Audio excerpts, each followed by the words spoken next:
Today, we are talking about leadership skills. Just because you're a great tech does not mean you're a great leader for those around you. Just because you can greet guests and write up a hell of an estimate does not mean you're a great leader. Just because I'm an excellent marketer does not mean I'm a great leader. Do we get it yet? Yes. Well, on today's podcast, we're talking with somebody who is a leadership and development. He's a life coach and he does leadership development. He spoke at the Southeast Collision Conference and he's giving us some much needed tips on how we can be better leaders. I'll take it. Welcome to Body Bangin', your podcast for all things body. Auto body, that is. And now, introducing Body Bangin's host, Mickey Woods of Mickey Woods Marketing. Mickey is a former auto collision center owner and is now a marketing and business development expert to shops across the globe.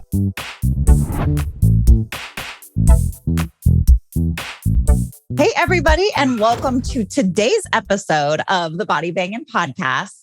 As we've been doing for the last couple of weeks, I have another guest on that spoke at the Southeast Collision Conference. Now, my friend Bruce Schronce is on with us today. Hi, Bruce. Hi, Mickey. I'm excited to have you.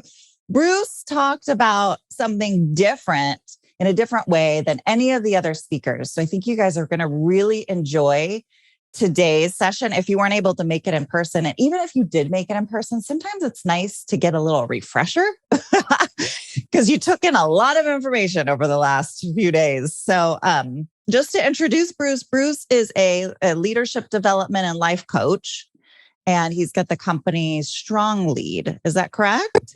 Yes, it is. Yeah. So Bruce had a 2-hour session. Bruce, can you just kind of share with us kind of overall what you talked with the group about? Yeah, from the big scale perspective, it was just raising the lid on leadership. And what we're trying to do is help different owners, different business leaders try and build greater leadership capacity in their organizations. So they're working more on the business versus in the business. Yes. And often we struggle. I know I even struggle with that, you know, when we're, especially when we're busy and when yeah. And when it's tight and it's hard to find good help, you find yourself in it. And then you're wondering why you're not having the growth that you really want to have. Absolutely. Absolutely. So we come on beside leaders and help them really kind of get a great picture of what it looks like to work more on the business versus in the business. There's a process that we usually work through that kind of starts with knowing who they are, what their greater goals and desires are, you know, really what's the vision, what's the culture they want to look like in their leadership, in the business organization that they're working with. And then how do we, you know, just clear the path, move the obstacles out of the way. And so it really breaks down into different areas. So the vision, the culture, and then after that, what does it look like to develop their own leadership? Because typically leaders move into a role of leadership from performance, not really having been or in the role of leadership themselves. Right. And once they get there, it's okay, now how do I navigate these waters? How do I build the right systems that continue to allow me to have leadership capacity? How do I develop my team? And how do I get or maximize my systems and make them more efficient? Right. Well, and it kind of, as you're saying that, it's reminding me that oftentimes we have this idea of what we would like it to be. But the tricky part is, how do you get there? What does that look like? That's the hardest part, really. Yeah. I think it really is. It's interesting. However, we do find that a lot of times people have they've started organizations, businesses, they're growing and developing, and they might have thought they had an understanding of the vision of where they were going. But a lot of times they have to kind of back up a little bit and just reframe that and dial in and get really clear on it, because probably they're going to have to make some tough decisions along the way that doesn't line up with where they really want to get to. And so, you know, kind of get clear on the identity, who you are, where you're going, how you want to get there, what you want that to look like, so that, again, in the process, the businesses isn't overrunning the leaders. The leaders are running the business, not the business is running them. And so that vision and clear culture is really has to be a strong foundation. And then from there, what are the gaps in their own leadership? And we all have them. Nobody's without those weaknesses that we need to figure out what they look like and how do we work on those. And we really kind of approach it from the perspective of confidence, competency, and credibility. So I might be really competent in, painting a car, but I might not be so competent in my leadership of leading a team so that they're doing the work and not so much me. And so just getting really clear on that, and how do I need to adjust my leadership? And then how do I fine tune the processes and systems that go along with that? And then ultimately, how do I develop the rest of my team so that, again, we're trying to create high performance teams? Right. Well, and two totally different things. Being able to do a job really well, that's great, but that doesn't necessarily make you a good leader to lead other people. We're just talking about two totally different things. And a lot of people think, well, because I'm good at this, I'll be a great leader in this. And it's like, actually, no. Let's see, I guess unashamedly, I have to admit that I found myself in that same role because I've been a leadership coach for several years. But then when I started developing a business for leadership coaching, it was a totally different thing. So I had to get help myself in that process. Yeah. And having some humility in all of that is can sometimes be a little bit tricky.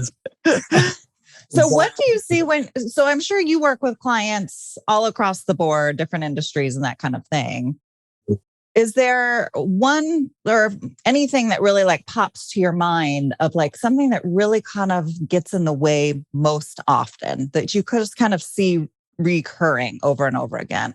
Yeah, a couple of things. I think one is that leaders become leaders for a reason. They were usually really good at what they do. And a lot of times when we're so good at what we do, we have a hard time letting go of some of that so that we can move on to a different level. I feel that. I feel that.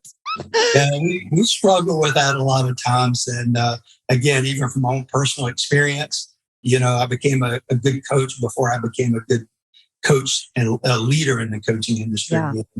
So it's, just kind of trying to, learn how to do that. And one of the biggest things we work with with our clients is what they really should be saying yes to, so that they know what they need to say no to and what that really looks like, and help them through that process. Yeah. Creating that really clear cut path. I work with a lot of, I do marketing for body shops and business development to some degree, not like you, totally different. But I talk with a lot of body shop owners, and I'm a former shop owner myself, and trying to create that path and really get clear on that. Right.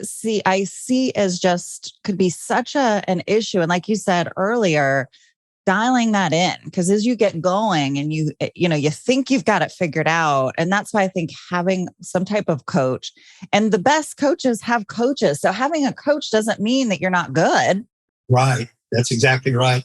We tell our companies that we work with all the time that we're never working with bad organizations. We're just working with good organizations that are trying to get better. Right. And so they're never going from bad to good. They're just going from good to better in their processes. I've got a partner named Chad Hall, and when he came on board with me, he helped our organization go to a completely different level. Part of it was just because he knew how to get things out of me that I didn't even know how to get out of myself. Wow, yeah.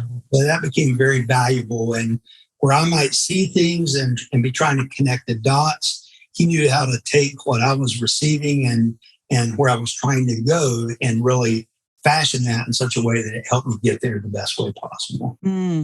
Yeah, I love that.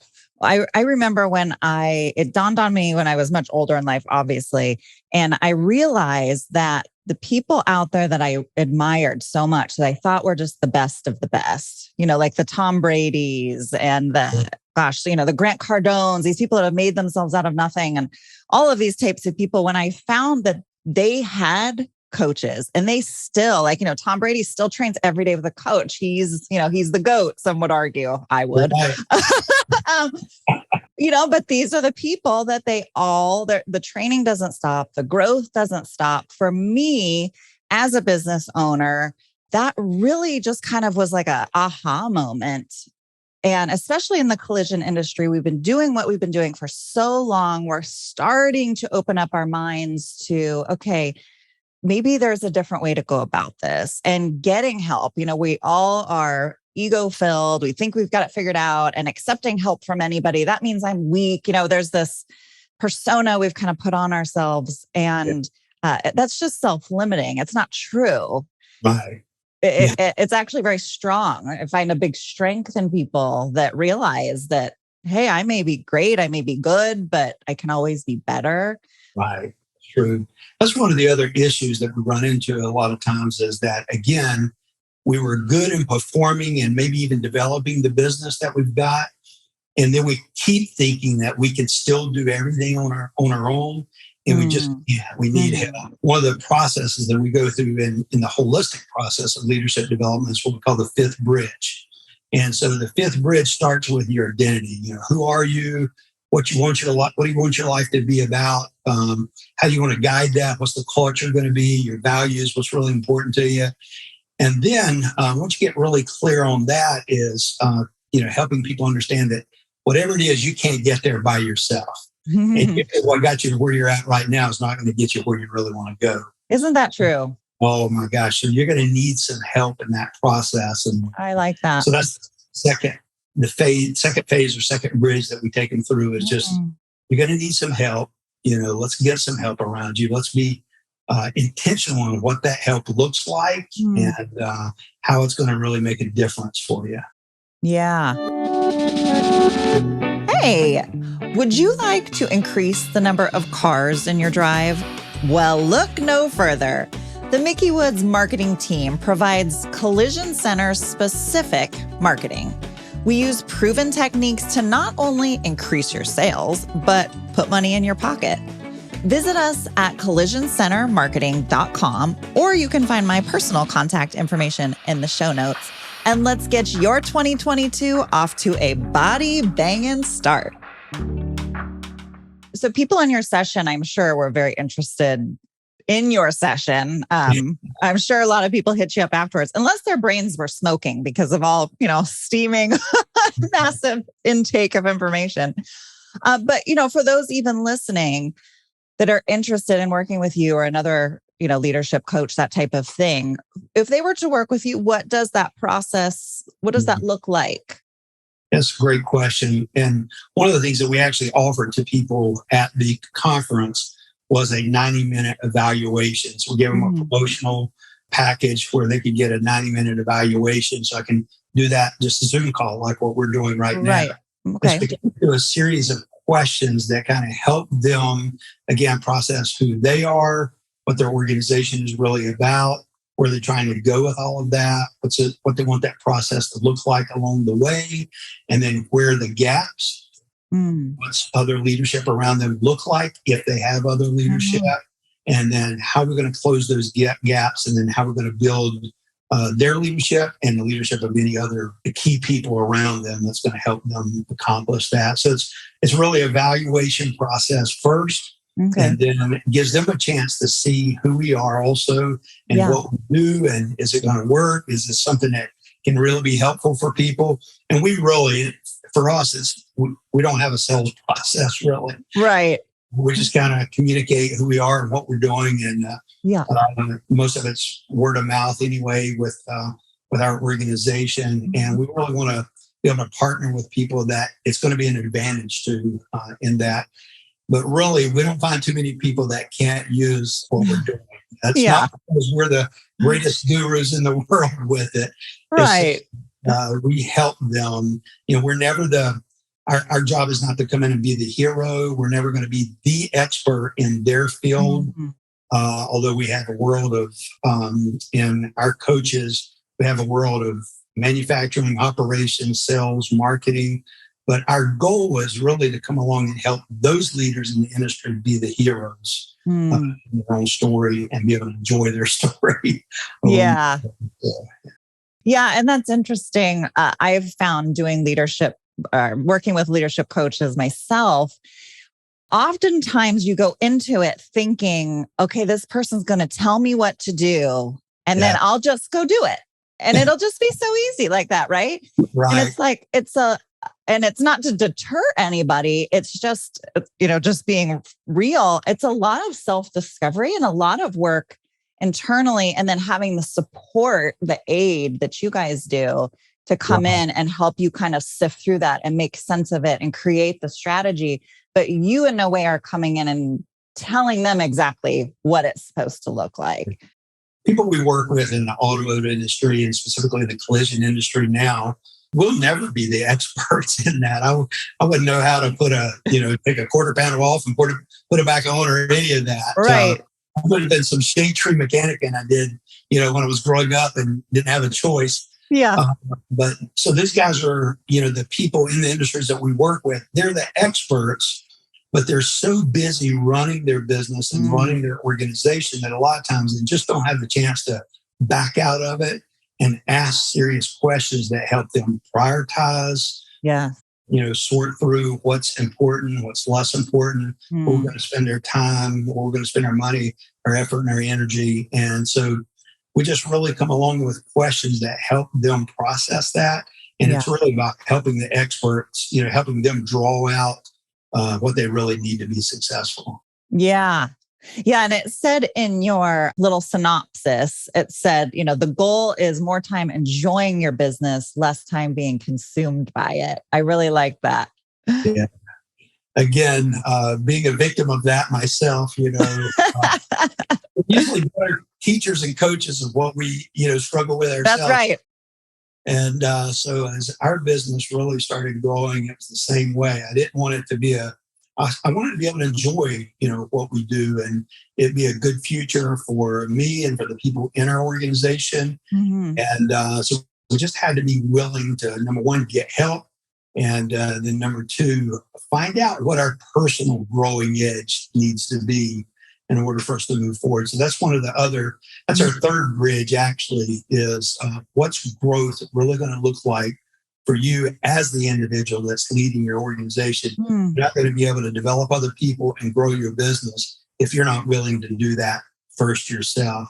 Right. And there's usually one or two hard things that we have to come to terms with, that I'm not doing this well and I need to improve on it. And an example for me, quite honestly, was I've been in business. My business has always been around communication. Right. And, but where we're at now in our business and our organization, my whole team made me aware that my communication was going to need to change. And really because I'm communicating with a whole different sphere of clientele, a whole different level. And they're people that we have credibility and trustworthiness now. So they want to know what I've got to say and how to line up with it. And so I have to be really clear and concise. And as a visionary, sometimes that's really hard. Right. Yes. Yeah.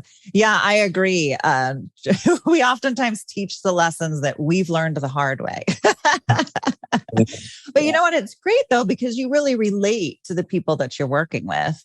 And that, you're not just somebody up on the mountaintop. That's why so many of us kind of buck corporate, because it's like, you don't know, your boots haven't been on the ground. You've never felt this before, where, you've lived it, you've experienced it. So to be able to help somebody work through it, you can do it from a place of real understanding, Absolutely. Yeah.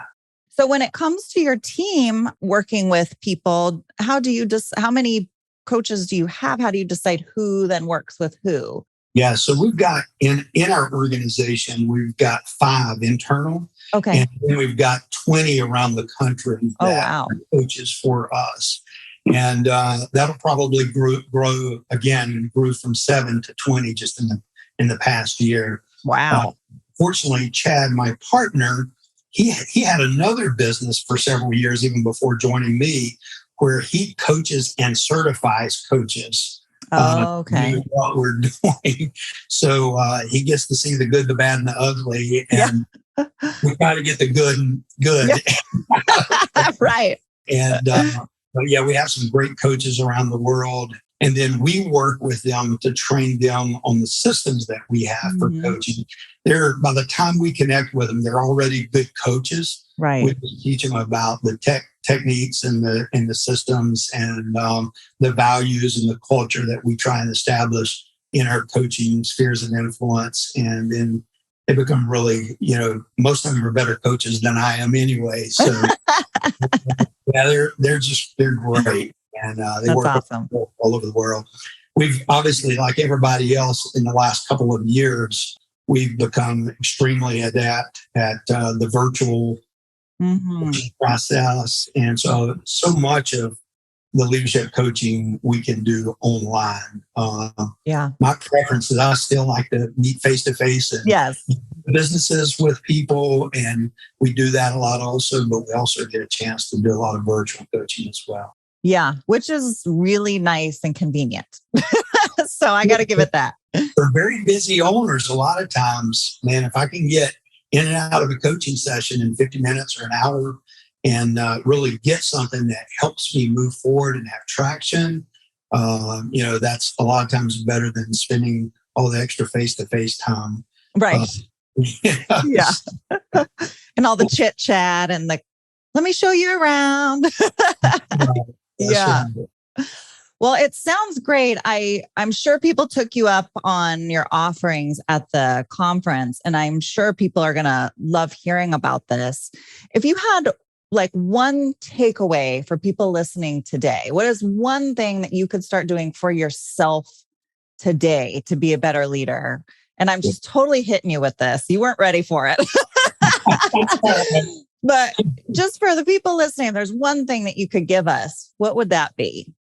Start with yourself. A lot of times, the easiest thing to do is to start with the business, because again, our head is in the business. Mm-hmm. Sometimes, more than anything else, we really just need to step out of it for a second and find out again, maybe who we are, what's it really look like for us to be successful in every aspect of life. What does it look like for me in my home life, my personal life, and then in the business? And how do I want to be able to impact the people around me? So it's interesting. We always start with the identity piece. The very first client I ever had is still a client today. This is 13 years later.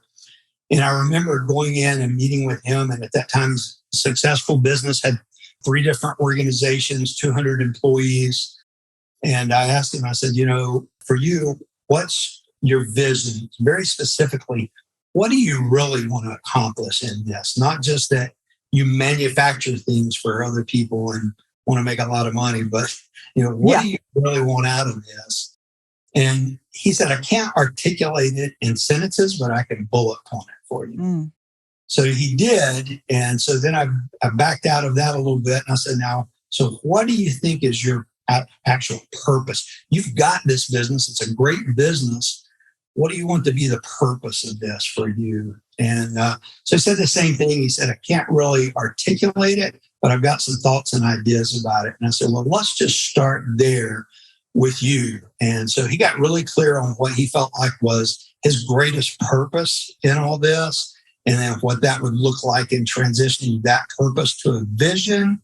And then from there, we were able to build a strong leadership team around that. They got clear on the vision and the culture and what it would take to have a successful leadership team. So I think that would be first, is just, every year we give out a book to our clients. And this year we give out a book called The Obstacle is the Way.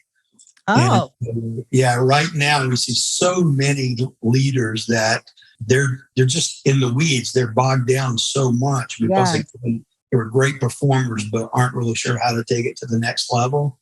right. And so that obstacle is the way starts to talk about taking those struggles and becoming a stronger leader to get to the other side of it.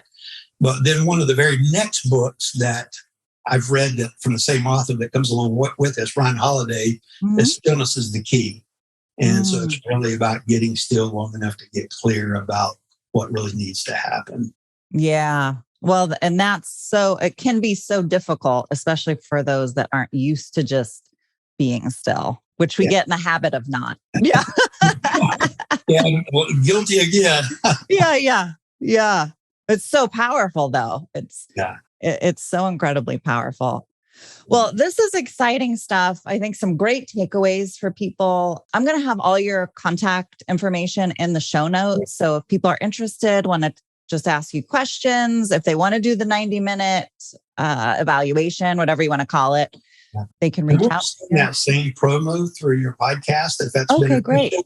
And that is a $300 hour and a half session, which typically is a $500 fee. So happy to do that. Oh, it'd be great. Okay, awesome. So I recommend you guys take advantage of it. I've seen body shops that have leadership coaches, and I've seen body shops that don't. And wow, when you are working with somebody that just helps you be accountable and helps to ask the tough questions, like Bruce is talking about right now, it just starts changing your business. And you said something earlier that I think is so important to just reiterate is wherever you're at right now, that's as far as you can get yourself. And, you can take yourself a little bit further. But if you really want to change the game, if you really want to take it to the next level, you've got to have somebody come in to support you, to help you, to aid you. And that's what Bruce and his team does. So whether it's, Bruce or somebody else, I really recommend everybody out there. Business is crazy right now, and it will always be crazy in its own way. Whether it's booming or whether it's dead, we can always be doing better in our business, and then, but I think dialing that all in is key. So yeah. And I'm going to also note the books down the bottom for myself also, because they sound really interesting. The collection, Ron Holiday does a collection of 4 of those books. Oh, okay. And, I was reading all 4 of them at the same time just because oh my gosh, they did so well. Now my partner, that would drive him crazy. So. Yes, right. Linear, one at a time. Perfect. Well, thank you, Bruce, for coming on and chit-chatting. I wish I could have heard your session. I'm sure it was awesome. I appreciate it, Nikki. Thank you. Thanks for having me on the podcast here. Of course. And thank you, everybody, for listening to today's episode of the Body Bangin' Podcast. And today's episode actually wraps up all of the interviews that we did at the Southeast Collision Conference. So if you missed any of them, make sure you go back and listen. And also you'll want to subscribe so you can be notified as soon as a new one goes live. So we will see you next time. Bye. If you enjoyed today's show, make sure you hit the subscribe button. We have some incredible topics and guests coming your way you will not want to miss. If you are watching on YouTube and don't want to miss the latest and greatest, you'll want to hit the bell after subscribing, so you will get a pop-up each time a video podcast goes live. To our devoted fans, would you mind paying it forward and sharing this little gem with someone else you think may benefit from it? Much love from all of us here at Body Bangin', all things auto body.